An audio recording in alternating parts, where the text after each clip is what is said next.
even if it's going good, or even if it's like just a quick interaction, if I can have her leaning towards me, that creates so much pre-selection to everybody else around me versus like I'm leaning forward and I'm like a needy car salesman. Like, hey, you wanna buy my shit? You wanna buy my shit?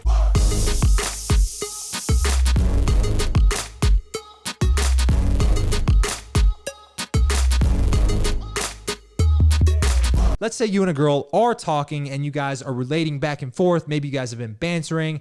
Maybe you guys are sitting down at a table. When in doubt, lean out. All right. When in doubt, lean out. When in doubt, lean where? Out.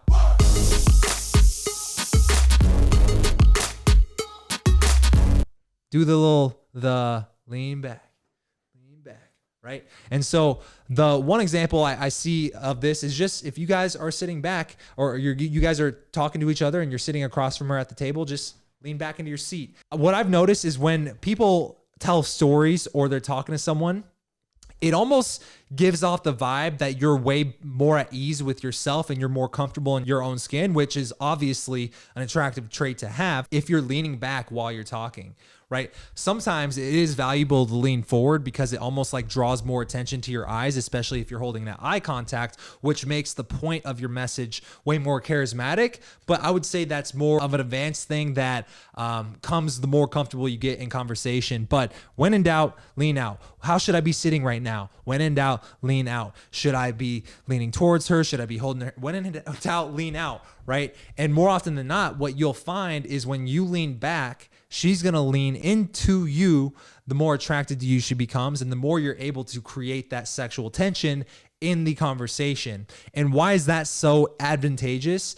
Well, two reasons. One, to everybody else who's observing this interaction, right? If you're leaning back, even if you guys are having the most platonic conversations of all conversations that you've ever had, if you're leaning back and she's leaning into you, what does that communicate subconsciously to every other person in this environment who's observing you two interacting with each other? Obviously, it communicates that you're the one who's less interested in her and she's more interested in you because she's leaning into you and you're leaning away from her. So just for that simple fact, when in doubt, lean out. Simply because even if this interaction doesn't go well, I mean, I've definitely had dates where I even met up with girls on a date and the shit goes so bad that we end up just going our separate ways. And then I start talking to other girls at the place, right?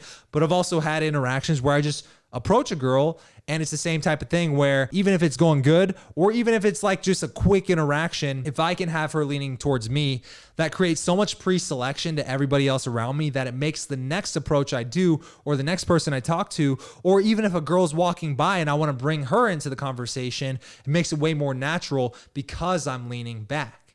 Right? Versus like I'm leaning forward and I'm like a needy car salesman. Like, hey, you wanna buy my shit? You wanna buy my shit? Right? So it just triggers a lot more attractive things about you subconsciously, right? And it makes it feel like you're more comfortable in your own skin.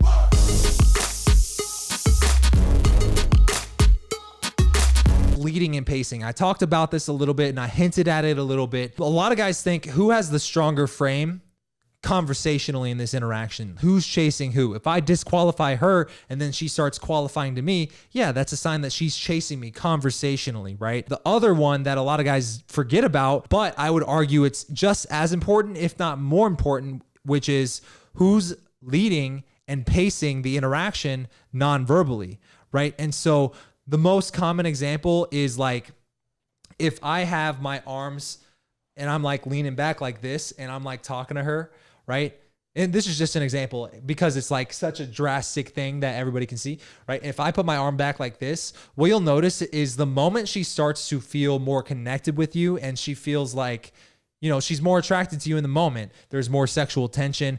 Tension just naturally starts to bring people closer together, right? It just makes them naturally start gravitating closer towards each other. And that's what we call like creating that bubble, you know, that bubble where it's almost like when you're about to kiss a girl, like all distractions kind of fall to the wayside. You don't really hear a lot of the things going on. You don't really see a lot of, it's just you and her. And then you guys kind of get closer. Like it's the same type of thing, right? And what you'll find is as the interaction goes on, the more into the interaction she becomes, if you're, for example, happening to do this, you'll almost notice and it'll like trip you out that she's also got her arm like this and looks like a mirror image of you, right? And if you've never noticed that, well, one, I would pay attention to how good are your conversational skills? Are you getting to the point where you're building a really good connection and rapport on a foundation of sexual attraction and sexual tension? Like, that's the way you should be doing it. So if you're not really seeing girls mirroring your body language very much, then I would say go back and work on that. And secondly,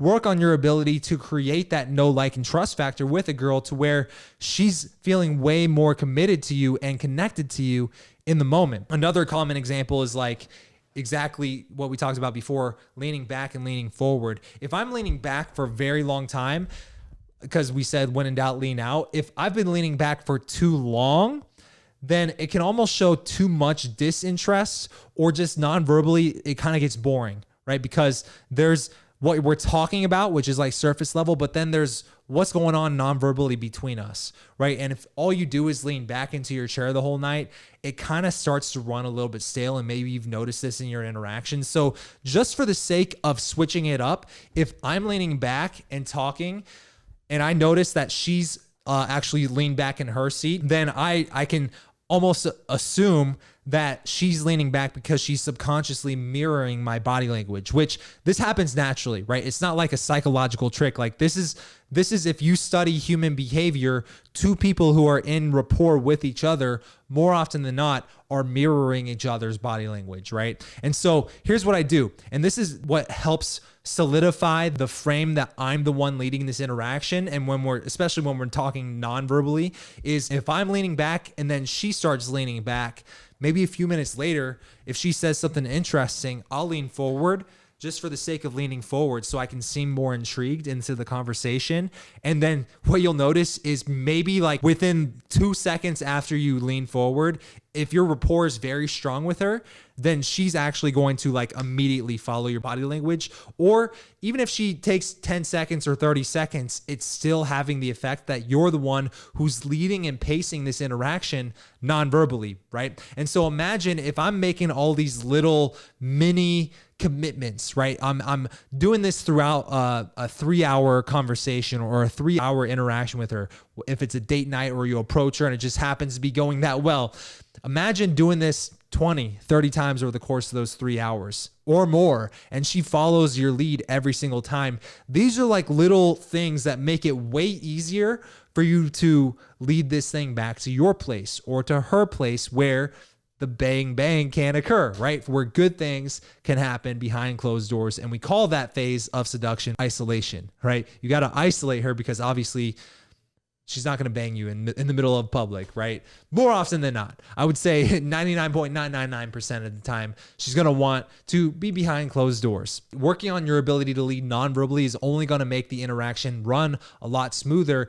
And one thing that I would like to point out is if you do notice that when you kind of change levels, or if you lean forward, she immediately leans forward, and then you lean back maybe 5 minutes later and she immediately leans back, because the time between her mirroring your body language is so short, you can almost assume that the rapport between you guys is very strong, which means that right now you're at a high point in the interaction.